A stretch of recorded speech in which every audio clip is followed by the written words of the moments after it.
નમસ્કાર દર્શક મિત્રો, આપ જોઈ રહ્યા છો Banas crime 24 news Gujarati channel. હવે જોઈએ આજના મુખ્ય સમાચાર। ડીસાના ખાડિયા વિસ્તારમાં ઐતિહાસિક વૈદિક હોળીનું ભવ્ય આયોજન। બનાસકાંઠાના ડીસા શહેરના ખાડિયા વિસ્તારમાં આ વર્ષે પરંપરા અને આધ્યાત્મિકતાનો અનોખો સમન્વય જોવા મળ્યો। શિવ સેવા સમિતિ અને હર્ષોલિયાવાસ મિત્ર મંડળના સંયુક્ત આયોજન હેઠળ વૈદિક રીત રિવાજોથી હોળી મહોત્સવ ઉજવાયો। ડીસા શહેરમાં ખાડિયા વિસ્તારમાં લગભગ 100 વર્ષથી ચાલી આવતી હોળીની પરંપરાને આ વર્ષે વૈદિક સ્વરૂપ આપતા વિશેષ આયોજન કરવામાં આવ્યું હતું। હોળી દહનમાં કપૂર, ઇલાયચી, ઘી, તલ, ખજૂર, ધાણી, ગાયના છાણના સ્ટીક, ઘાસના પૂળા સહિત પવિત્ર સામગ્રીનો ઉપયોગ કરવામાં આવ્યો। સાથે સુંદર રંગોળી દ્વારા ધાર્મિક માહોલ સર્જાવવામાં આવ્યો।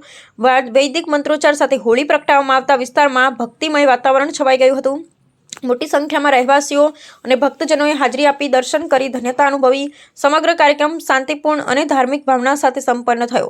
સ્થાનિકોમાં એકતા, સંસ્કૃતિ અને સંસ્કારોનું સંવર્ધન થાય તે હેતુસર આ પ્રકારનું આયોજન કરવામાં આવ્યું હોવાનું આયોજકોએ જણાવ્યું। અહેવાલ હરેશ ઠક્કર, ડીસા, બનાસકાંઠા। આજ રોજ હોળીના પવિત્ર તહેવાર નિમિત્તે જે ખાડિયા વિસ્તારમાં લગભગ 100 વર્ષોથી આ હોળી દહનનો કાર્યક્રમ થાય છે।